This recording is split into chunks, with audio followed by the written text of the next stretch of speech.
우리는 우리 자신이 어떤 존재이며 어디로부터 왔고 그리고 어디를 향해 가야 하는지를 생각해 보기 위해서 이제 몇 주 전부터 창세기 1장부터 3장을 계속해서 생각해 보고 있습니다.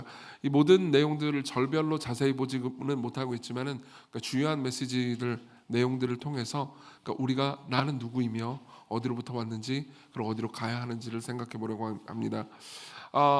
최근에 여러분 혹시 이런 말을 들어보신 적이 있는지 모르겠습니다. 신낙관주의라는 것을 들어보신 적이 있는지 모르겠습니다. 책에 관심이 있는 분들이라면 스웨덴의 그 공중보건의 전문가였죠. 한스 로슬링이라는 사람이 쓴 팩트풀니스라는 책을 읽어보신 분들도 계실 겁니다.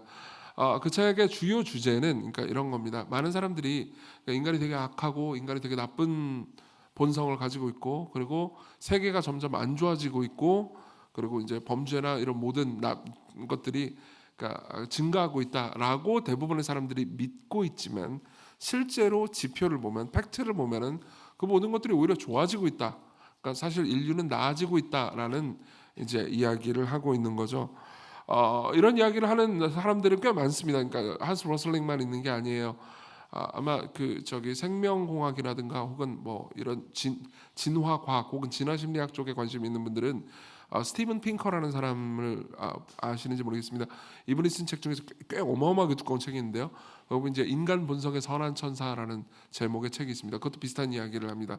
이건 훨씬 더 그러니까 더 나아간 이야기를 하죠. 혹은 브레흐만이라는 사람이 쓴 휴먼 카인드라는 책이 있습니다. 이런 책들은 이런 사람들을 보통 이제 가리켜서 신낙관주의자라고 부르는데요. 이런 책들의 핵심은 이겁니다. 그러니까 기독교나 혹은 뭐 타 종교는 인간의 본성을 되게 나쁘게 생각하고 그리고 이제 악하게 보면서 그러니까 인류가 되게 이기적이고 되게 나쁜 짓을 하면서 고통스럽게 세상을 만들고 있다라고 주장하지만 실제는 그렇지 않다. 실제는 오히려 인류는 더 나아지고 있다. 예컨대 극단적 빈곤율, 사망률, 기대수명, 건강 등 측정할 수 있는 거의 모든 인간 삶의 지표는 계속해서 좋아지고 있다라는 주장을 하는 거죠. 이런 주장에 가장 열정적인 사람은 아마 빌 게이츠일 겁니다. 빌 게이츠는 이 모든 책들을 엄청나게 열정적으로 추천을 합니다. 그래서 실제로 각 사람들하고 이제 그 대담을 한 것을 이 유튜브에 올려가지고 많은 사람들이 보게 만들기도 했죠. 아까 말씀드린 그 팩트풀니스 있잖아요. 이 책 같은 경우는 본인이 자기 돈으로 사가지고 대학생들에게 뿌리기도 했습니다. 꽤나 유명해졌고요. 우리나라에서도 뭐 여러분들이 이제 유튜브 치면은 설민석 강사 이런 분들이 이제 요약해가지고 대부분이 책을 실제로 읽었다기보다는 그 요약본을 알고 있더라고요. 요약해가지고 이제 많이 널리 알려졌죠.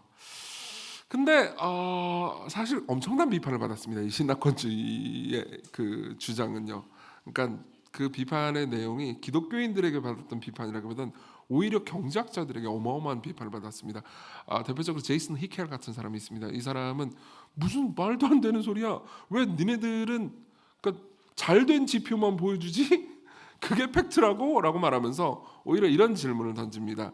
지난 100년간의 우울증 비율, 성인 비만율, 세계 난민수, 멸종 위기에 처한 생물종 같은 것들을 보면은 훨씬 더 악화됐다는 것을 볼 거라고. 뭐 여기에 대해서 이제 수많은 반론들이 있을 수 있고 싸움이 있을 수 있습니다. 저는 뭐 전문가도 아니고 경제학자도 아니기 때문에 여기에 대해서 말할 수 없을 것 같습니다. 하지만 확실한 것은요. 그러니까 사람이 삶을 살잖아요. 그러면 세상은 나아지고 있고 인간은 괜찮아지고 있어라는 말에 그러니까 현상적으로 고개가 끄덕여지기 어렵습니다.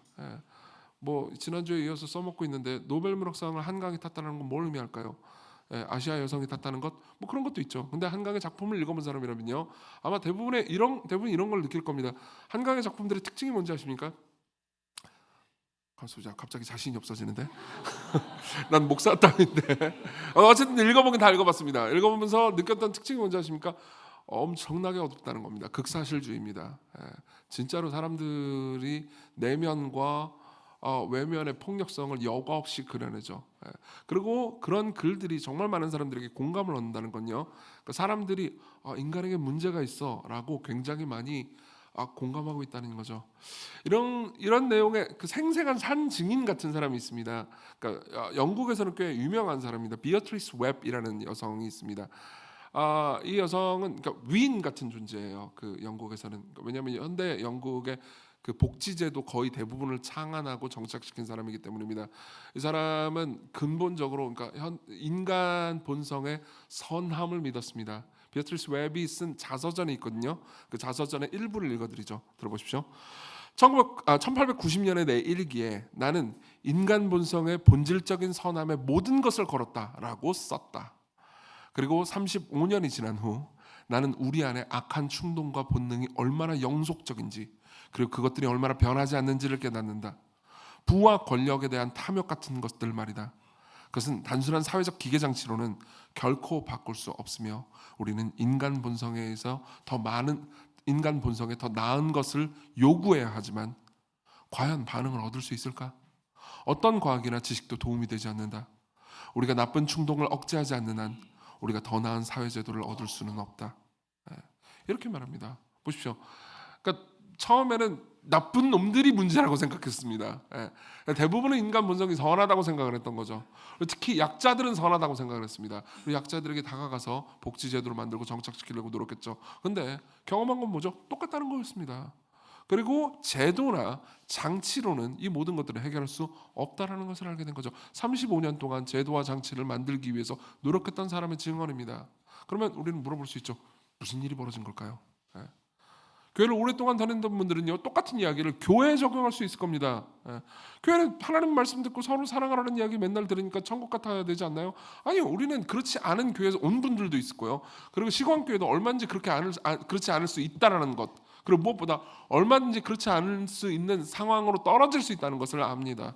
맞죠? 그럼 도대체 무슨 일이 벌어진 걸까요? 왜 낙원은 무너진 걸까요? 왜 우리는요 때로는 우리의 삶이 지옥 같다고 느끼는 걸까요? 우리가 읽은 본문에 답이 있습니다. 최초의 인간이 어떻게 하다가 낙원을 잃어버리게 됐는지에 대한 답이 여기 있습니다. 저는 이걸 훨씬 더 상세하게 이야기하고 싶지만은 그러니까 가장 중요한 모티프가 되는 메시지만 전달할 수밖에 없을 것 같습니다. 그래서 저는 본문을 통해서 이런 이야기를 해드릴 겁니다. 첫 번째는요, 뱀이 뭐라고 말했는지를 분석해 볼 겁니다. 뱀이 말한 내용을 따라가 볼 거예요. 두 번째로는 사람은 뭐라고 말했는지를 따라가 볼 겁니다. 거기에 대해서 뱀이 말한 거에 대해서 인간이 어떻게 반응했는지, 그리고 마지막으로는 하나님은 어떻게 말씀하셨는지를 볼 겁니다. 이 각자의 위치에서 한 말들을 여러분들이 잘 듣다 보면요, 뱀이 말한 것과 인간이 말한 것과 하나님이 말씀하신 것은 창세기 3장에만 기록된 게 아니고 지금 우리의 삶에서도 얼마든지 반복되고 있다는 것을 아실 수 있을 겁니다. 먼저 뱀 이야기부터 해보죠. 3장 1절부터 보겠습니다. 3장 1절입니다. 그런데 뱀은 여호와 하나님이 지으신 들짐승 중에 가장 간교하니라. 뱀이 여자에게 물어 이르되 하나님이 참으로 너희에게 동산 모든 나무의 열매를 먹지 말라 하시더냐. 자, 이 1절부터 깊이 생각을 해보겠습니다. 뱀이 한 말을 사실 분석하려면 꽤나 많은 이야기를 해야 되지만 저는 제일 중요한 이야기 두 가지를 하려고 합니다. 첫 번째로는요, 소문입니다. 그리고 또 하나는 거짓말이죠. 먼저 소문 이야기를 해보죠. 뱀은 말합니다. 하나님이 참으로 너에게 동산 모든 나무의 열매를 먹지 말라 하시더냐? 라고 묻습니다. 우리가 아까 2장 16절 17절을 읽어봤지만 하나님께서는 그렇게 말씀하신 적이 없죠. 하나님께서는 아담을 만드시고요, 동산 모든 나무의 열매를 마음껏 먹으라고 하셨습니다. 그러니까 어떤 제한도 없었어요. 모든 것이 다 열려 있었습니다. 근데 딱 하나만 금지됐어요. 하나만 금지된 것은 선악을 알게 하는 나무의 열매입니다. 학자들은 이 열매에 대해서 옛날부터 많이 공부를 해왔습니다. 그리고 도대체 이게 어떤 종류의 열매인지에 대해서 궁금한 사람들 실제로 많이 있었어요.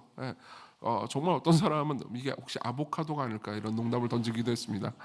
그건 농담인 것 같아요, 제가 보기엔. 근데 농담도 논문에 기록되어 있으면 농담 아닌 것 같은 느낌 드는 거 아시죠? 뭐 아보카도부터 시작해서 뭐 올리브 별의별 게 다 있었습니다. 그렇지만요, 히브리어 구문을 현대 이제 히브리어 학자들은요 히브리어 구문을 분석을 굉장히 잘 해냅니다. 그러면서 이제 이 히브리어 구문에 따르면요, 이것이 그러니까 특정한 선악을 알게 하는 나무의 열매라는 특정한 종류의 열매가 아니라는 것을 밝혀냅니다. 그냥 이런 거죠. 그중에 되게 많은 나무들이 있었어요. 근데 아무거나 하나 고른 겁니다. 예컨대 배나무라고 합시다. 배예요. 그리고 그럼 배를 못 먹게 되지 않나요? 아니요. 똑같은 맛을 내는 배나무가 바로 옆에 있습니다. 배나무가 한 10개 있잖아요. 그럼 그중에 한 배나무가 선악을 알게 하는 나무였다는 거죠. 요것만 못 먹는 거야. 물론 너희들이 배에 그 달콤한 과즙을 먹고 싶으면 옆에 있는 나무를 먹으면 돼. 그냥 딱 한 개다. 이걸 먹지 않으면 되는 거야. 왜 하나님께서는 이런 말씀을 하셨을까요? 궁금하시면 세가족반을 읽어보십시오. 그러나 최대한 빠르게 얘기해드리겠습니다. 최대한 빠르게 얘기하자면요, 하나님께서는요, 이 동산의 주인이 누구인지 그리고 그들이 어떤 존재인지를 인식시키기를 바라셨습니다. 이 동산을 만드신 분, 그리고 이 모든 것들을 공급하신 분은 하나님이십니다. 아담은요, 이 모든 것들을 자기가 만들어내지 않았어요. 그렇기 때문에 아담은 자기가 모든 세상을 스스로 통치할 수 있는 능력과 힘이 있는 게 아니고 하나님의 돌봄과 보호와 사랑을 받아야 하는 존재라는 것을 계속해서 배웠어야 했습니다. 즉 아담은 신이 아니에요. 자기가 신이 아님을 알았어야 했습니다. 근데 하나님께서는요, 아담에게 거의 신에 준하는 통치 능력과 통치 힘을 주셨습니다. 여러분들이 지난주에 여기 계셨다면요, 오직 하나님만이 가지고 계신 언어 능력을, 통치하고 다스리는 능력을 아담이 역시 받았다는 것을 기억하실 겁니다. 아담은 하나님의 형상이었어요. 아담은 거의 신에 준하는 존재였습니다. 하나님께서 그렇게 만드셨다고요. 근데 그것을 오해해서 자기가 하나님 없이도 살 수 있는 존재라고 착각해서는 안 됐습니다. 그래서 하나님께서는요, 그들이 아담과 하와 모두가요, 하나님을 선하게 예배하고 사랑하면서 좋은 관계를 맺도록 하기 위해서 딱 한 개만 지정해 놓은 겁니다. 다른 대체제는 얼마든지 있어요. 그걸 먹지 않으면 되는 겁니다. 제일 쉬운 일이었죠. 그것도 그 나무는 동산 중앙에 있었습니다. 왜 그랬을까요? 어디를 돌아다니든 쉽게 볼 수 있었습니다. 그리고 보면서 생각하는 거죠. 난 모든 걸 할 수 있지만 저건 먹으면 안 돼. 그리고 하나님께서 그 모든 걸 지정해 놓으셨어. 그리고 그걸 볼 때마다 우리는 뭘 생각하죠? 하나님을 생각합니다. 여러분, 기독교인은요, 주일날마다 이제 와서 십계명의 네 번째 계명을 이렇게 지킵니다. 주일 성수라고 말하죠. 주일마다 와서 예배를 드리고 하나님의 백성들과 경건하게 교제하는 것이 자신의 삶의 의무라고 믿습니다. 그리고 여러분들 모두 그것을 지키기 위해서 이 자리에 오셨을 겁니다. 그리고 그것을 매주 지키는 것은 굉장히 중요합니다. 왠지 말씀드리죠. 여러분들이 그렇게 삶을 살지 않잖아요. 그러면은 보통 지난 일주일에 한번 생각해 보세요. 대부분의 시간에 우리는요, 하나님을 잊습니다. 그리고 내 삶의 주인이 나라고 오해하거나 착각하면서 삶을 삽니다. 그러다가 주일날 이 자리에 옵니다. 그리고 하나님의 말씀을 듣죠. 그리고 기독교인들은 생각합니다. 맞아, 내 삶의 주인이 내가 아니었지. 나는 하나님 없이 살아갈 수 없는 존재였지를 깨닫는 거죠. 즉 선악과는요, 예배의 기능을 하고 있었습니다. 하나님께서는 인간을 괴롭히기 위해서 선악과를 만든 게 아니었다고요. 그들과 교제하기 위해서, 예배하기 위해서 선악과를 두셨습니다. 좋은 거였어요. 그리고 시간이 지나고요, 뱀이 옵니다. 뱀이 이런 말을 하죠. 하나님이 참으로 너에게 동산 모든 나무의 열매를 먹지 말라 하시더냐. 여기 제일 중요한 단어는 참으로랍니다. 참으로라는 단어가 제일 중요합니다. 이거죠. 정말? 정말로? 그런 적이 있어? 자, 이건 뭐죠? 나는 이런 소문을 들었다예요. 나는 이런 소문을 들었다.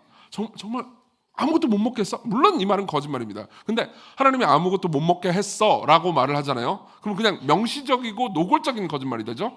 근데 아니 어디서 주워 들어, 아니 뭐 그냥 확실하지 않을 수 있어. 근데 그러니까 어서 내가 이런 들으면 하나님이 여기는 아무것도, 이거 모든 것들을 다 만들어 놓고 아무것도 못 먹게 했다며. 그런 얘기를 내가 어디서 들은 적이 있는데 그게 사실이 아니겠지. 그럼에도 불구하고 한번 확인해 보고 싶었어. 정말? 이거죠. 이건 소문입니다. 아니면 말고. 여러분, 이게 얼마나 무서운지 당해본 분들은 알 겁니다. 이게 얼마나 무서운지. 이걸 말하는 건요, 굉장히 쉽습니다. 아니면 말고. 아니 그냥 그런 얘기를 들은 적이 있다고. 이정규가 옛날에 그런 말을 한 적이 있다며. 아니면 말고. 아니 뭐 그냥 주워 들은 거야. 직접 들은 건 아니야. 그 자리에 있었던 사람한테 들었던 어떤 사람이 나한테 해준 얘기야. 아니 그냥 확인해 보려고. 아니면 다행이고. 소문이죠. 그리고 뱀이 원한 건 이겁니다. 뱀은요, 논쟁을 하고 싶은 게 아닙니다. 뱀은 그러니까 사실관계를 확인해 보고 싶은 게 아니에요. 뱀은요, 분위기를 만들고 싶었습니다. 분위기를 만들고 싶었습니다. 보세요. 그러니까 정말이라고 물으면서 소문을 확인하려고 하는 사람은요, 궁극적으로는 사실 분위기를 만들고 싶은 겁니다. 아니 그런 것까지는 모르죠. 정말로? 어떤 고등학생이요, 대학으로 갑니다. 대학에 가서요, 교수님들과 뛰어난 분들이죠, 학식이 높은 분들입니다. 그리고 똑똑한 채 하는 학생들과 함께 시간을 보냅니다. 그리고 자신 말고 그리스도인이 거의 없다라는 것을 알게 됩니다. 그리고 대화를 하죠. 그때부터 지적 토론을 합니다. 고3 때까지 무슨 지적 토론을 하겠습니까? 그냥 가르쳐주는 거 열심히 공부하는 거죠. 근데 그때부터 지적 토론을 하기 시작합니다. 예. 그때부터 술을 먹기 시작합니다. 물론 그 이전부터 좀 마셨겠죠. 하지만 그때부터 술을 먹기 시작합니다. 그리고 술자리에서 서로 이런 표현을 쓰긴 그렇지만 이 단어만큼 좋은 표현이 없는 것 같아요. 서로 쌉소리를 하기 시작합니다. 그리고 나름 되게 철학적인 얘기를 한단 말이에요. 그리고 그 철학적인 이야기 안에 여러분 그걸 아십니까? 논증이 있지는 않습니다. 논증이 있지는 않아요. 분위기만 있죠. 진짜? 기적 같은 걸 믿는다고? 믿으면 괜찮아. 난 너의 자유를 존중해. 근데 그 놀랍다. 어떻게 그런 걸 믿지? 자 보세요. 여기에 뭐가 있죠? 분위기가 있습니다. 분위기가 있습니다. C.S. 루이스의 소설에 보면요 이런 이야기가 있어요. 두 명의 남자가 대화를 하는 장면이 나옵니다. 두 명의 남자는 어렸을 때부터 기독교인으로 커왔어요. 근데 대학에 들어가가지고 둘 다 신앙을 버렸어요. 흔히 일어나는 일이죠. 대학에 들어가서 둘 다 신앙을 버렸습니다. 그러다가 한 남자는요 나중에 신앙을 되찾아요. 그리고 둘이 대화를 하는 장면이 나와요. 그 신앙을 되찾은 남자가 여전히 신앙을 잃어버린 무신론자한테 이런 이야기를 해줍니다. 들어보세요. 솔직히 말해보자고. 우리는 현대적이고 성공적으로 보이는 특정한 사상의 흐름과 접촉하게 되었지. 그리고 빠져들었어.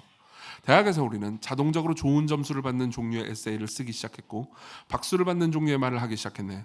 우리는 근본주의라는 딱지가 두려웠고 시대정신과의 단절이 두려웠으며 조롱을 두려워했지. 우리 스스로가 스스로를 표류하도록 허용하면서 우리의 욕망으로부터 오는 모든 반의식적인 유혹을 받아들이다 보니 우리는 더 이상 신앙을 믿지 않게 되었네. 질투의 눈먼 남자가 아무 저항 없이 감정에 휩쓸려 가다가 결국 가장 절친한 친구에 대한 거짓말을 믿는 지점에 이르게 되던 말일세. 자 보세요. 제가 드리고 싶은 말씀이 이겁니다. 여기 계신 분들 중에서 기독교인이 아닌 분들에게 드리고 싶은 말씀이 있어요. 여러분들 중에서는 기적을 믿다니 동정녀 탄생 같은 것들을 믿는다고 아직도 정말 이런 생각을 하는 분들이 있다면요. 여러분들은 기적이 없다라는 것을 철학적으로 이성적으로 반증해서 확립해서 믿고 계신 상태입니까? 아닐 겁니다. 아닐 겁니다. 제가 드리고 싶은 말씀이 이겁니다. 정말로 팩트를 원하신다면 팩트 체크를 하십시오. 정말로 팩트를 원하신다면 지적이고 이성적이고 진지한 신실한 그리스도인들이 복음에 대해서 뭐라고 믿는지를 물어보십시오. 대화해 보세요. 그리고 책을 찾아보십시오.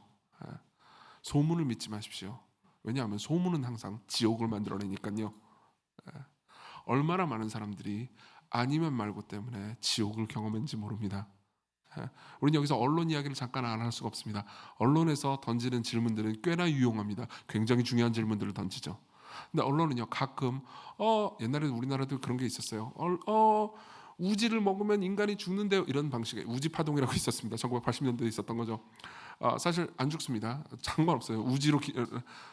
우지가 뭔지 아시죠? 소기름이요. 굉장히 맛있는 겁니다. 그걸로 라면을 튀기면 겁나 맛있단 말이에요. 근데 옛날에 많은 사람들이 공업용 우지로 라면을 튀겨서 인간이 죽는다라고 헛소문을 퍼뜨리기 시작했습니다. 퍼뜨리고 나서 시간이 지나면 어떻게 되죠? 아니면 말고가 되는 거죠. 그리고 몇몇 사람들은요 직장을 잃어버리고 가정을 잃어버리고 심지어 죽기까지 했습니다. 아니면 말고 혹은 소문은요 쉽게 공동체를 깨뜨립니다. 그리고 당하는 사람을 지옥으로 보내버리죠. 자, 뱀이 한 두 번째는요 거짓말입니다. 자, 일단 분위기를 만드는데 성공했습니다.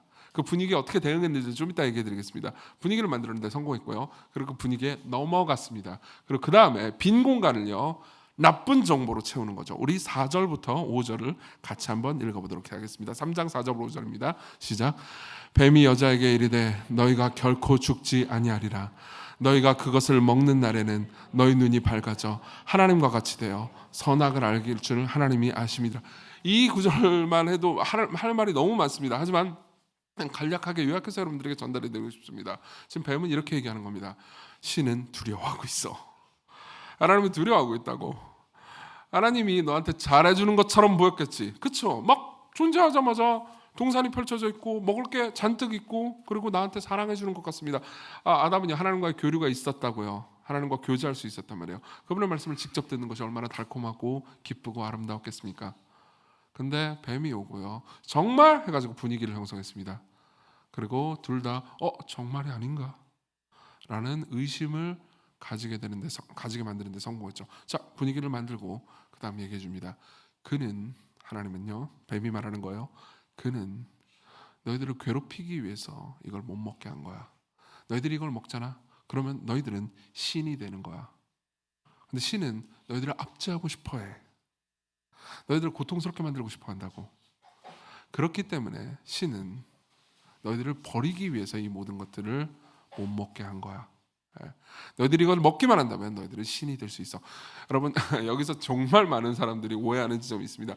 아까 제가 선악과 이야기를 잠깐 했지만요, 선악과는 무슨 특정한 종류의 나무가 아닙니다. 그 안에 무슨 이블 주스 뭐 이런 게 있어가지고 그걸 딱 먹자마자 왁 해가지고 막 온몸이 까맣게 변하고 그런 게 아니라고. 옛날에 그런 애니메이션을 본 적이 있어요. 그런 거 아니라고요. 그냥 배였어요. 배는 아니에요. 근데 몰라요. 하여튼 그냥 아무것도 아닌 뭐였어요. 그냥 평범한 거였습니다. 오늘 아침에 여러분들이 과일을 먹고 왔다면 그 과일 중에 하나였을 겁니다. 그렇죠?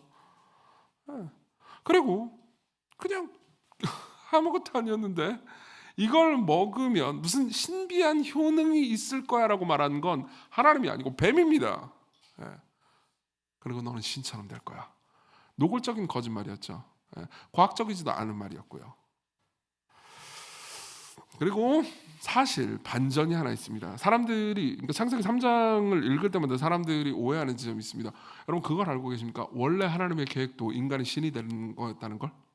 원래 하나님의 계획도 인간이 신이 되는 거였습니다. 성경에 나와 있어요. 인간이 하나님처럼 뭐 전능하고 모든 걸 통치하는 통치자가 된다는 걸 의미하는 게 아닙니다. 하나님처럼 된다는 것의 가장 멋있고 영광스러운 부분이 뭔지 아십니까? 그분의 성품을 닮아가는 거예요. 여러분, 인간은요, 하나님이 사랑하시듯 사랑할 수 있는 존재로 지음받았습니다. 그리고 하나님이 사랑하실 때 더 아름답고 영광스럽고 위대하게 사랑할 수 있는 존재로 커가도록 하나님께서 이끄시는 것, 그게 하나님의 계획이었어요.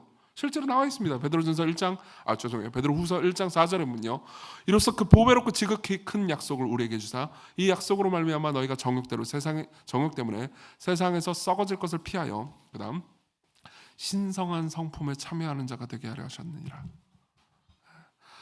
여러분, 이 단어에 신성한 성품에 참여한다라는 단어의 그 그리스어 원문을 보잖아요. 그러면 정확히 말하면 신성한이라기보다는 신의 성품이라고 번역해야 맞습니다. 하나님께서 우리를 가장 높고 영광스러운 자리로 이끄시기를 원했습니다. 성부, 성자, 성령 하나님의 삼위의 교제 안으로 끼어서 함께 교제하기를 원하셨다고요. 신과 함께 노는 그런 존재예요. 다시 말하면 그들이 진짜 하나님처럼 되는 유일한 방법은 하나님께 순종하는 거였습니다. 근데 뱀은 말하죠. 아니, 신에게 불순종해야 네가 신처럼 될 거야. 신에게 불순종해야 너희들은 자유로워질 거야. 신에게 순종한다면 너희들은 억압당하게 될 거야. 어서 많이 들어본 얘기 아닙니까? 어서 많이 들어본 얘기 아닌가요? 여러분들이 스스로에게 늘 말했던 얘기 아닙니까? 여러분, 왜 우리는요, 그러니까 기독교인이라 하더라도 여기 있는 분들 중에 대다수는 기독교인이죠. 나는 성경에 있는 하나님의 말씀을 믿고 하나님 뜻대로 살기로 결단한 사람입니다 라고 고백한 적이 있는 사람입니다. 근데 왜 기독교인이라 하더라도 종종 하나님의 말씀에 불순종하는 걸까요? 그리고 그 불순종하는 스스로를 계속해서 끊임없이 정당화하려고 하는 걸까요? 답은 간단합니다.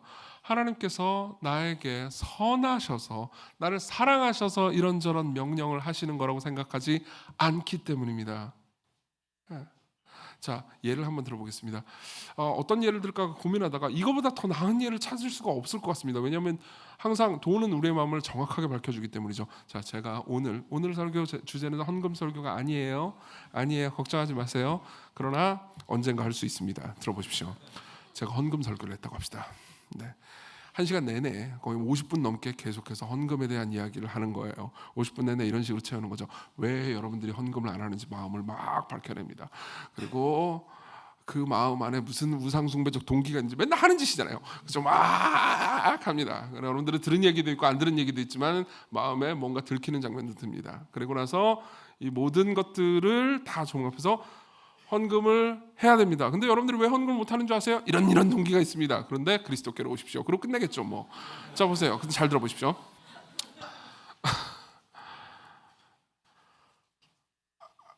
여러분들은 얼마든지 이런 순간에 직면할 수 있습니다. 분명히 이 순간에 직면해 본 분들이 있을 겁니다. 근데 왜 이런 식의 헌금 설교를 하신대? 요즘 교회 재정이 힘든가?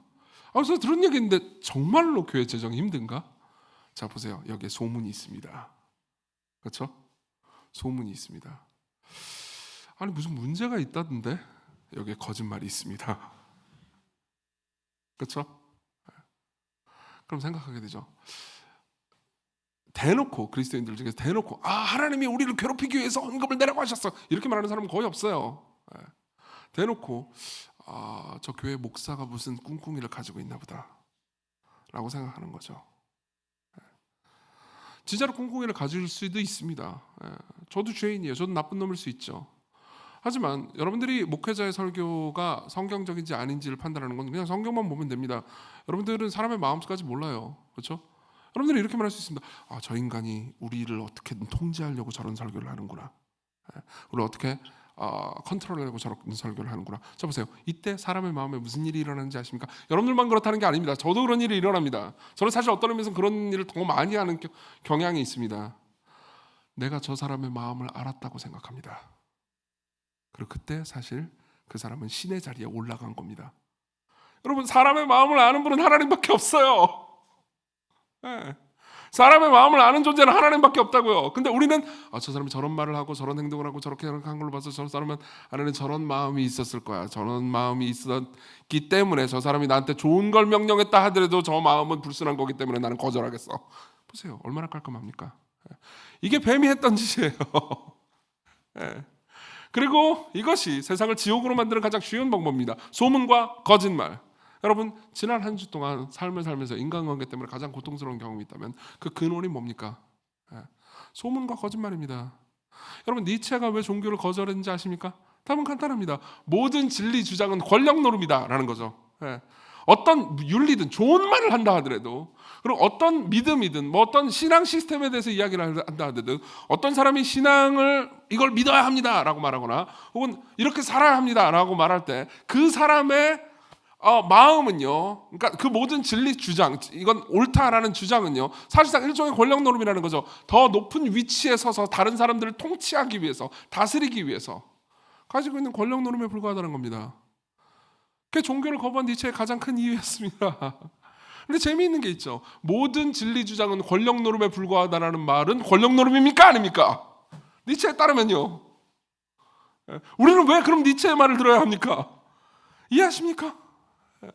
모든 진리 주장은 권력 노름에 불과해 라고 말할 때 니체가 저는 니체를 뱀이라고 말하고 막 니체를 비난하고 싶은 게 아닙니다. 니체는 되게 재미있는 사람입니다. 저는 그의 유머가 좋습니다. 비꼬는 유머요. 제가 비꼬는 거 좋아한다고 그랬잖아요.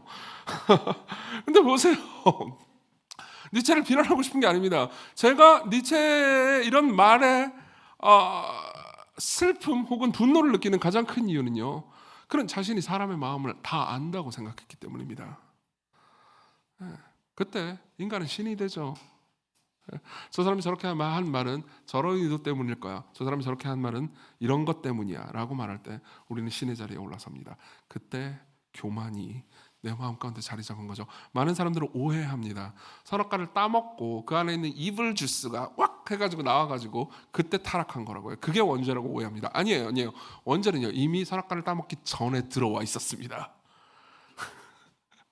그때 그 마음부터 시작했다고요. 성경에서 말하는 죄는 특정한 행동이 아닙니다. 행동은 결과에 불과해요.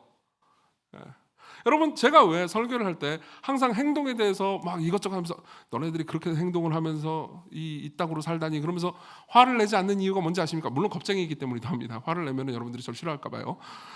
그러나 더 깊은 이유가 있습니다. 뭔지 아세요? 그래가지고 치료되지 않거든요. 우리가 생각했던 것보다 훨씬 더 문제가 있는 존재들이에요. 네. 그리고 소문과 거짓말을 만들어냅니다. 소문과 거짓말. 그 안에는 일말의 진실이 없진 않습니다. 진실이 조금씩 있어요. 그러나 조금씩 있는 진실은요 포장지가 됩니다. 그리고 그 안에는요 교만이 있죠. 신이 되는 마음이 있습니다. 거짓말이 있습니다. 소문이 있습니다. 그리고 그 정보들이 얽히면요 지옥이 되죠. 자, 그럼 거기에 대해서 인간은 뭐라고 반응했을까요? 그 부분이 더 재밌습니다. 보세요. 인간은 두 가지로 반응했어요. 아담은 이렇게 반응했습니다. 침묵으로. 그리고 하와는요 맞장구로 반응했습니다. 침묵과 맞장구. 한번 생각해보죠. 뱀이 물어봅니다. 정말로 그러니까 2절에서 여자가 말합니다. 여자가 뱀에게 말하되 동산 나무의 열매를 우리가 먹을 수 있으나, 여기서 우리가 주목해야 될 말은요, 우리가라는 단어입니다. 동산 나무의 열매를 뭐라고 말하죠? 우리가 먹을 수 있으나. 잠깐만요, 스스로를 복수로 말하고 있어요. 왜 이렇게 하고 있을까요? 혼자 있는 게 아니기 때문입니다. 같이 있기 때문이에요. 한국어는요, 보통 혼자 있을 때도 우리가라는 표현을 잘 씁니다.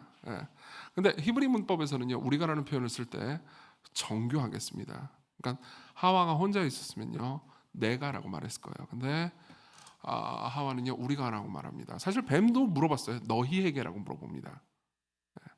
그리고 아니, 그걸로 증거가 되나요? 아니요, 그것만 증거가 있는 거 아니야? 그것은 아니에요. 6절에 보면요, 여자가 그 나무를 본즉 먹음직도 하고 보암직도 하고 지혜롭게 할 만큼 탐스럽기도 한 나무인지라 여자가 그 열매를 따먹고 자기와 함께 있는 남편에게도 주매. 저는 옛날에 창세기 3장을 정교하게 보지 못할 때는 항상 이런 식으로 상상했습니다. 여자하고 뱀하고 둘이만 얘기를 한 거예요. 그래서 이제 옛날에 제 생각, 이 멍청한 여자가 속아가지고 혼자 먹고 자기 혼자만 먹으면 되지, 괜히 저기 밭일하고 있는 아담한테 가가지고 너도 먹어, 그래가지고 아담은 아무 생각 없이 그래가지고 먹고 같이 타락했다, 이불 주스, 이런 식으로 생각했어요. 아니었다고요. 아담이 옆에 있었다고요. 아담은 옆에서 처음부터 모든 걸 다 듣고 있었어요. 정말로? 라는 질문을 던졌을 때 아담은 옆에 있었습니다. 그리고 그게 제일 무시무시한 부분입니다. 왠지 아십니까? 소문과 거짓말에 대응하는 가장 나쁜 방법은요, 가만히 있는 겁니다. 가만히 있는 거예요. 여러분, 가만히 있는 게 늘 지옥을 만들어냅니다. 그런 말도 안 되는 얘기가 있어요. 그런 말이 있었다며. 근데 가만히 있습니다. 가만히 있으면 동조할 수 있어요. 가만히 있으면 옆에 있는, 여러분, 아담이 가만히 있는 것의 최대 피해자는요, 하와입니다. 처음부터 뱀은 그걸 노리고 있었습니다. 뱀이요, 하와한테 먼저 말을 걸거든요. 그럼 중간에 아담이 잘랐어야 했습니다. 왠지 아십니까? 창세기 2장 16, 17절 동산 모든 나무의 열매를 각종 나무의 실과를 원하는 대로 먹어라, 근데 하나만 먹지 마라는 말을 들은 건 하와가 아니고 아담이었기 때문이죠. 하와는요, 그때 있지도 않았어요. 존재하지도 않았습니다, 세상에. 하와는 어떻게 그걸 들었을까요? 아담한테 전해드렸겠죠. 둘이 가정 예배를 드리는 거예요. 자, 하나님께서 주신 말씀 아직까지 하나밖에 없네, 그러면서 앞으로 성경이 생길 거란다, 그런 얘기는 안 했겠죠. 보세요, 하나님께서 내게 주신 말씀이 있고 그 말씀을 당신은 알아야 해. 우리는 여기서 통치권을 받았어. 우린 모든 걸 다스릴 수 있어. 하나님께서 얼마나 우리를 사랑하시는지 몰라. 그러나 하나는 먹으면 안 돼. 그리고 하와는 그것을 들었을 겁니다. 근데 정확하게 모든 걸 이해하고 있지는 않았던 것 같아요. 그리고 그걸 간파한 뱀은요, 하와한테 질문합니다. 정말로? 그럼 어떻게 해야 되죠? 아담이 잘라야 됩니다. 미친 거 아니야? 동산 모든 나무의 열매를 마음껏 먹으라고 했어. 너 뭐야? 너 일로 와. 그래서 머리를 잡고 두드려 패고 사탄아 물러가라. 끝! 그죠? 근데 아담은요, 가만히 있습니다. 아담이 가만히 있으면 뭘 할 수 있죠? 하와는 맞장구를 칠 수 있습니다. 그 두 번째예요. 맞장구입니다. 2, 3절을 보십시오. 여자가 뱀에게 말하되 동산나무의 열매를 우리가 먹을 수 있으나. 저 보세요.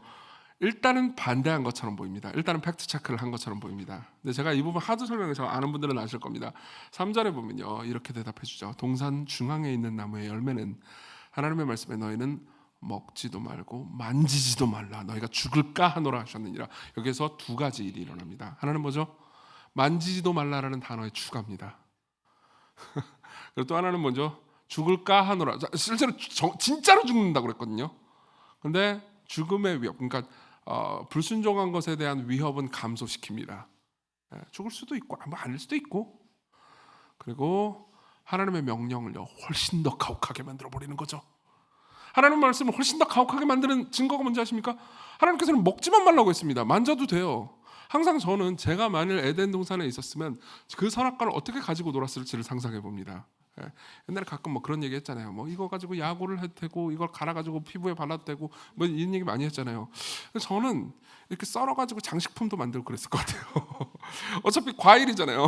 걔도 생명이 있는 거잖아요. 그러니까 이렇게 따도 계속 열매가 맺히지 않을까요? 그러면서 계속 이제 선악과 시리즈 이렇게 해가지고 쫙 해서 향도 맡고. 그만할게요. 보세요. 하나님께서는 정말 최소한의 명령만 하셨다고요. 안 먹으면 되는 거였습니다. 근데 만지지도 말라는 명령을 추가시킵니다. 이건 단순히 그냥 어떤 한 명령을 추가한 것 이상이에요. 뭐냐면요, 성품을 일그러뜨리는 겁니다. 보세요. 예를 한번 들어보죠. 제가 청년들이 모여 있습니다. 자기끼리 놀고 있는데 얘네들이 밥을 먹고 얘기하고 있는데 깊은 교제가 이루어졌으면 좋겠어요. 그래서 오래 남았으면 좋겠습니다. 그럴 때 쓰는 제 작전이 있죠. 요화정 사줄까? 좋아요, 너무 좋아요, 요화정. 그럼 제가 항상 그 다음에 제한 조건을 붙입니다. 맛있게 먹어라, 내가 사줄게. 근데 이 방 요화정 이거 모든 거 꼭 치우고 가야 해 하고 갑니다. 합리적인가요? 아니, 자기가 먹었으면 자기가 치워야죠. 그렇죠? 합리적입니다. 명령을 했어요. 맛있게 먹으렴, 치우고 가야 해.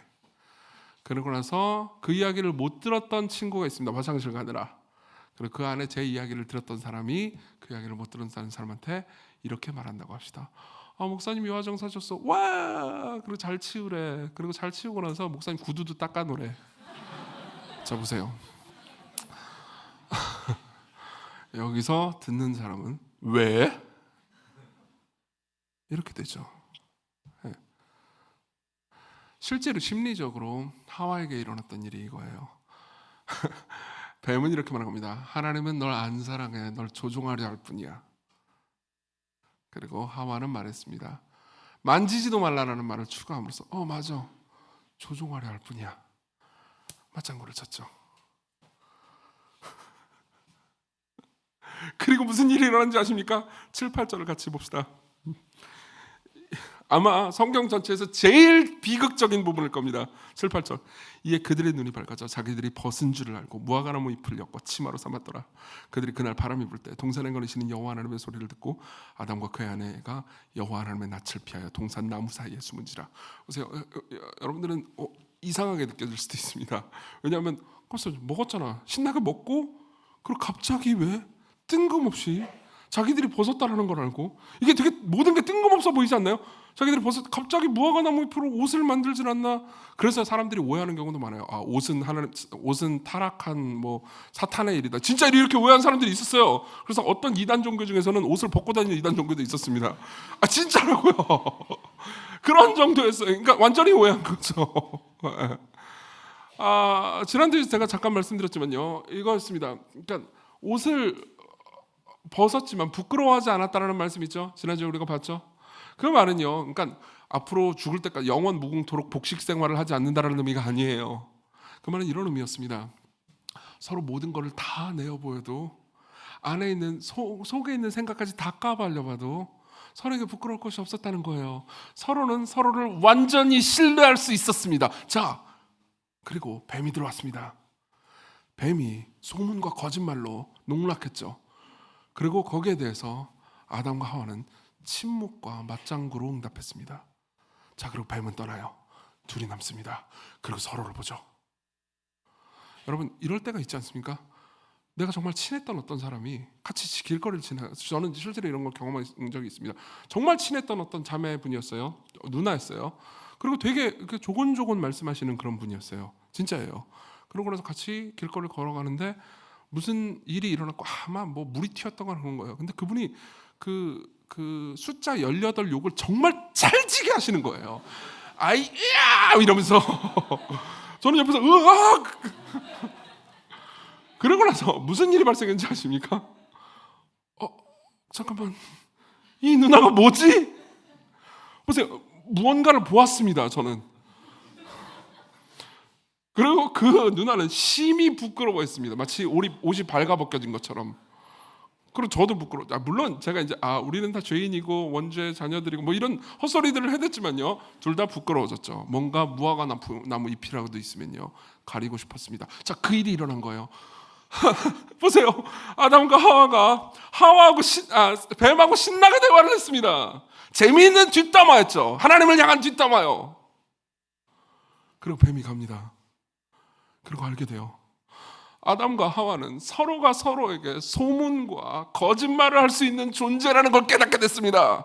이제 아담과 하와는 서로를 믿을 수 없게 돼요. 왜요? 거짓말을 한 번이라도 한 걸 듣게 되면요, 우리는 그 다음에 이 사람이 하는 말이 참인지 거짓말인지 분석해야 되거든요.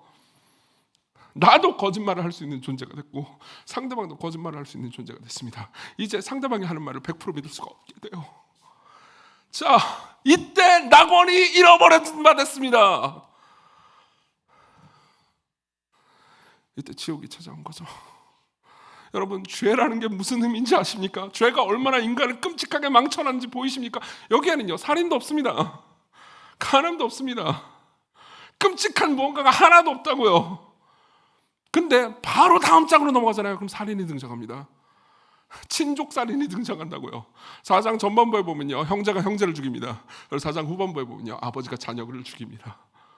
그리고 그 이후에 창세기 이야기는 아주 끔찍한 성적이고 그리고 폭력적인 타락의 이야기가 반복되죠. 그것은 창세기에만 나오는 게 아니죠.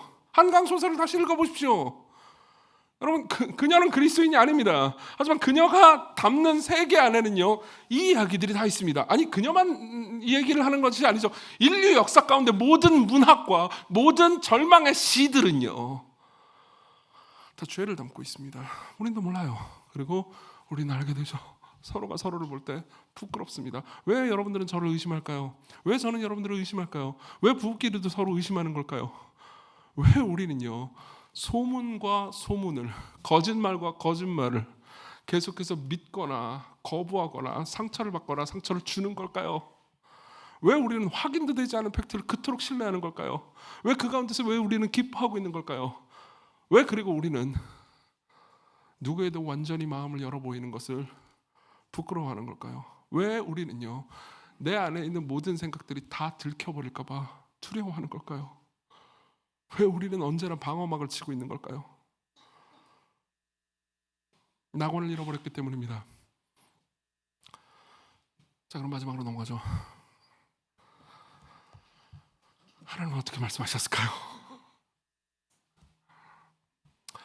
여러분, 만일 여러분들 중에서요, 선의를 가지고 누군가한테 좋은 말을 했는데 그 사람이 내 선의를 왜곡하거나 혹은 거절하거나 배신당해서 슬퍼본 경험이 있는 분들이라면, 그런 분들 계시죠? 사실 모두겠죠. 모두겠죠. 여러분들의 자녀들이 다 그거 했잖아요, 여러분들에게. 그렇죠? 선의를 가졌지만 내 선의를 무시당하고 배신당해 본 경험이 있는 사람은요, 하나님이 인간에게 당한 경험을 간접 경험해 본 적이 있는 사람들입니다. 네, 자, 하나님은 인간을 만드시고 그들을 사랑하셨습니다. 그리고 그들에게 모든 좋은 것을 주셨죠. 원래 하나님의 계획은요, 자기 수준에서 교제하고 사랑을 나누는 것이 하나님의 계획이었습니다. 그리고 그분은요, 인간이 다 박살나는 것을 보셨습니다. 소문과 거짓말은 지금도 여러분들 가운데 있습니다. 오늘 아침에 여러분들이 경험했을 거고요, 오늘 저녁에도 경험하실 겁니다. 아니, 거룩한 주일 중에도 경험하시게 되실 겁니다. 내일도 경험하고 그 다음날도 경험하겠죠. 청소년들 잘 들어보세요. 청소년들, 여러분들이 친구들이랑 하는 말을 잘 분석해보세요. 생각해보세요. 그 안에 뭐가 있어요? 소문과 거짓말이 있어요. 네. 그 어디부터 시작했는지 아세요? 창세기 3장에서 시작한 거예요. 그게 인간이 죄인이라는 말의 의미예요. 그럼 생각해보세요. 여러분들도 분명히 그런 경험이 있을 거예요. 내가 선의를 가졌는데 배신당한 경험. 어떻게 해야 되죠? 어떻게 할 거예요, 여러분? 복수하는 거죠. 복수하는 겁니다. 인스타에다 복수하는 거예요. 인스타에다가 인스타에 그냥 올리면은 이게 오래 남잖아요. 근데 스토리로 올리면 24시간이 지나면 지워지죠. 그리고 인스타에다가 복수하는 거죠. 이 XX 나한테 이렇게 말했지. 그럼 속이 시원할까요? 아니요. 절대 그렇지 않을걸요. 바로 내리게 될 겁니다. 그럼 어떻게 해야 될까요?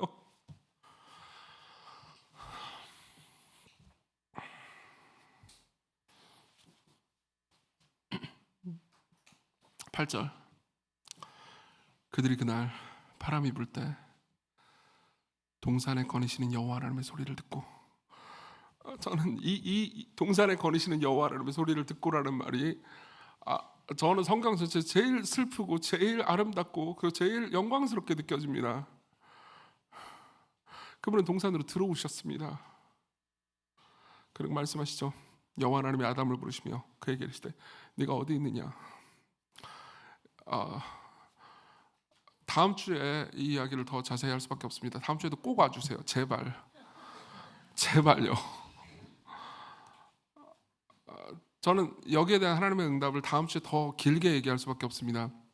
근데 제가 하나 이야기해드리고 싶은 게 이거예요.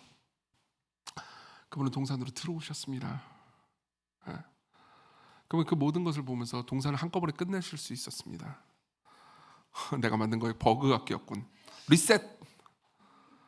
아니요, 그분은 그렇게 하지 않으셨습니다. 그분은 동산 안으로 들어가셨어요. 예. 그분은 말씀을 하십니다. 네가 어디 있느냐? 왜 그렇게 물어보셨을까요? 못 찾겠다 꾀꼬리? 아니요.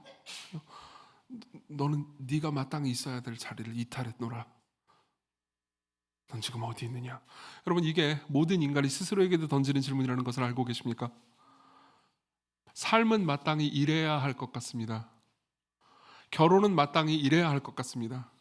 연애를 하면 당연히 행복해야 할 것 같아요. 좋은 일을 하면 좋은 결과가 나와야 될 것 같습니다. 내가 선의를 가지고 사람들을 도우면 그 사람이 날 사랑해야 될 것 같아요. 근데 그렇게 되지 않았어요. 난 배신당했습니다.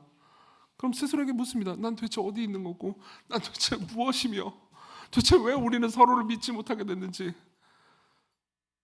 생각해보라. 넌 도대체 어디 있느냐? 하나님께서 물으시는 거죠. 자, 여기서 제가 드리고 싶은 말씀이 있습니다.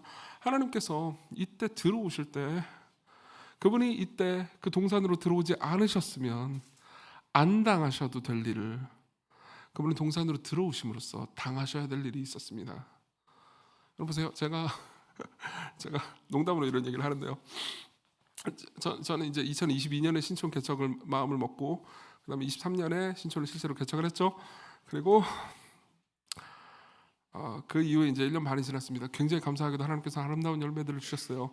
근데 누군가 저한테 와가지고 신촌 개척을 다시 할 생각인가요? 라고 물어본다면 저는 물론 이제 최종적인 답은 그래도 다시 할 겁니다 라는 말이 나올까? 모르겠어요. 2022년 말에 누군가 저한테 말로 돌아갈 수 있냐고 물어본다면요, 다시 하겠냐고 물어보면 좀 모르겠습니다. 왜냐하면 너무 힘들었어요. 그 과정 중에서 담석증도 걸리고 하여튼 힘들었어요. 더 나아가서 2011년도로 돌아가가지고 목회를 다시 하겠냐고 물어보면 이렇게 말하겠죠. 저는 제가 겪었던 모든, 물론 기쁜 일도 너무 많았지만 그 모든 고통스러운 일들을 예상치 못했어요. 그래서 어려울 겁니다. 하나 확실한 건 제 딸들이 목회를 하겠다면 절대 못하게 할 거라는 겁니다. 미안해요, 딸들.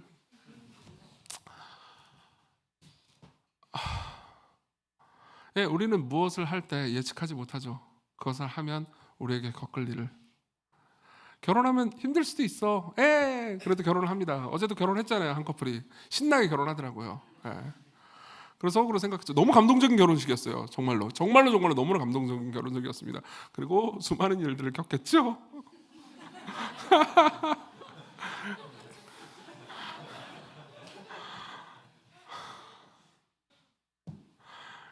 모르기 때문에 할 수 있겠죠. 그러나 그분은 다 알고 계셨습니다. 하나님은 자신이 동산으로 들어갈 때, 자신이 동산으로 들어가는 선택을 한 것이, 우리가 다음 주에 보겠지만요, 동산 들어가서 한 모든 이야기가 결국은요 약속이 되거든요. 약속 때문에 그분이 해내셔야 되는 일이 있습니다. 그분은 이들이 망쳐놓은 낙원을 다시 회복시키려고 하셨습니다. 회복시키는 방법은 하나밖에 없었어요. 나무에 대해서 순종하라 라고 하신 주님의 말씀을 어긴 이들을 대신해서요, 나무에 대해서 순종하라 라고 인류의 새로운 대표 예수 그리스도께 명령하는 것밖에 없었죠. 명령엔 차이가 있었습니다. 약속의 차이가 있었죠. 아담을 향해서 하나님께서 이렇게 말씀하셨습니다. 이 나무에 대해서 내게 순종하라. 그럼 너는 살리라. 이게 약속의 본질이었어요. 예수님 받은 명령이 뭔지 아십니까? 이 나무에 대해서 십자가요. 내게 순종하라. 그럼 넌 죽을 거다. 넌 나에게서 분리될 것이다. 넌 나에게서 버림받을 것이다. 넌 영원한 지옥으로 빠질 것이다. 예수 그리스도는 그것을 다 알고 계셨습니다. 많은 학자들은요, 실제로 이때 동산에 들어온 분이 성자 하나님의 거라고 추정합니다. 그분은 자신이 자신이 그 동산으로 들어가면 자신이 그 나무에 대해서 새롭게 순종해야 한다는 것, 십자가를 지셔야 한다는 것, 그리고 버림받으셔야 한다는 것, 그래야만 낙원이 회복될 거라는 것을 알고 계셨습니다. 자, 이 진리가 여러분들에게 주는 교훈이 있을 겁니다. 두 가지만 빠르게 얘기해드리고 끝내겠습니다. 하나입니다. 여러분, 그분이 모든 것을 회복하셨고, 그리고 십자가에서 그분이 나무에 대해서 순종하셨을 때, 하나님께 순종하셨을 때 그분은 버림받았지만 이제 나무에 대해서 불순종한 우리가, 여러분 이제쯤이면 내가 선악과를 실제로 따먹은 건 아니었지만 선악과를 따먹었을 때 아담이 저지른 죄와 똑같은 죄를 내가 이미 저질렀구나라는 게 설득되셨을 거라고 생각합니다. 내가 불순종했지만 하나님께 사랑받을 수 있게 됐구나. 그분이 순종했는데도 불구하고 하나님께 버림받았기 때문에 우리가 불순종했는데도 불구하고 우리가 그분을 믿는다면, 그분을 신뢰한다면 우리는 사랑받을 수 있습니다. 그럼 어떻게 되는지 아십니까? 낙원이 회복되게 돼요. 정말이에요. 여러분들이 이제 더 이상 그분을 신뢰하고 확신하기 때문에 소문과 거짓말에 놀아나지 않습니다. 왜 소문과 거짓말에 놀아나는지 아십니까? 하나님께서 여러분들을 사랑하신다는 확신이 없기 때문입니다. 여러분들은 여전히 그리스도인인 지 오래됐는데도 불구하고 생각합니다. 하나님께서 여전히 날 사랑하시나요? 하나님께서 여전히 날 사랑하시나요? 사랑하신단다. 그럼 증거를 보여줘봐요. 자, 어떤 증거를 보여주면 여러분들은 만족하시겠습니까? 시험에 합격하게 해주세요. 돈을 주세요.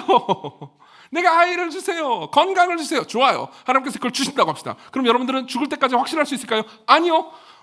10몇 년간의 목회 경험으로 저는 확신할 수 있습니다. 여러분들이 좋은 일이 생겼을 때 전부 다 하나님 감사합니다라고 말하고 2달 혹은 3달이 지나지 않아서 다시 하나님을 원망하게 되는 것을 저는 계속해서 보아왔습니다. 그분이 여러분들에게 주는 궁극적인 근거는 하나밖에 없습니다. 내가 내 아들을 주었다. 내가 동산으로 들어갔다.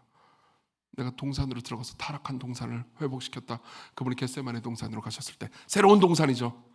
그분이 본 건 어둠밖에 없었고 그 자리에 그분이 머물러 계셨던 이유는 그분이 여러분들을 사랑했기 때문입니다. 자, 그분이 날 사랑한다는 걸 여러분들이 확신한다고 합시다. 이제 여러분들은 더 이상 놀아나지 않습니다. 소문과 거짓말에 놀아나지 않습니다. 그리고 여러분들은요, 지금 있는 곳이 낙원이 아니라는 것에 마냥 절망하지 않아요. 지금 있는 곳이 낙원이 아니라는 것에 마냥 절망하게 되잖아요. 여러분들은 나도 거짓말과 소문을 퍼뜨리면서 살아야지 라고 하게 돼요. 그렇잖아요. 이 험악한 세상에서 여러분들이 순진하게 살면 여러분들만 호구 바보가 되지 않겠습니까?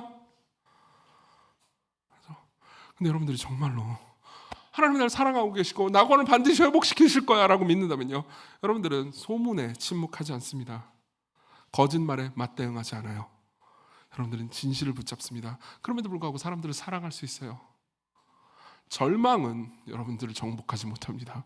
여러분들은 현실을 보면서 현실을 가장 적실하게 직시하는 동시에 죄가 있어요. 시광교회도 죄가 있네요. 시광교회도 소문이 있고 거짓말이 있고 죄가 있고 심지어 이정교 저 인간도 똑같아요. 그러면서 여러분들은 에잇 이놈의 교회 한국교회 다 썩었어 라고 말하지 않습니다. 여러분들은 한편으로는 절망하지만 여러분들은 한편으로 소망을 가집니다. 아니에요. 하나님이 계십니다. 그분이 동산으로 들어오셨던 것처럼 시건교회도 들어오실 겁니다. 도담이라는 팀이 있습니다. 좀 있으면 광고를 할 거예요. 그리고 이제 우리는 다다음 주부터 5주 동안 복음 메시지를 듣게 될 겁니다. 기독교인이 아닌 분들에게 초점을 맞춰서 복음 메시지를 누가복음 15장을 전할 겁니다. 감사한 소식은 그때는 비신자를 고려해서 설교를 10분 줄이겠습니다. 오! 그러나 들어보십시오. 이걸 섬기는 팀들이 있습니다. 좀 있으면 그 팀의 한 명이 나와서 광고를 할 거예요. 그들이 왜 그런 일을 하는지 아십니까? 많은 사람들이 이렇게 얘기해요. 지금 한국교회는 망했고 비신자들은 회복시킬 방법이 없고 그 사람들은 너무너무 완악하고 강팍하고 나쁜 놈들이어서 복음을 들어도 반응하지 않아요. 여러분, 이건 그냥 절망이죠. 여러분, 하나님께서 동산에 들어오셨다는 것을 믿는 사람들은 절망하지 않습니다. 아니요, 복음은 여전히 힘이 있고 복음은 여러분들이 여전히 사람들을 변화시킬 수 있고 복음은 여전히 우리를 살립니다 라고 말할 수 있죠. 그 사람들은 낙원을 회복시켜하고 싶어 합니다. 어제 자기들끼리 햄버거를 먹으면서 낙원을 즐기고 있더라고요. 여러분들 모두도 그럴 수 있습니다. 그리스도께로 오십시오. 그분이 지옥을 파괴하고 낙원을 가져다 주실 겁니다. 우리 같이 찬양 불렀으면 좋겠습니다.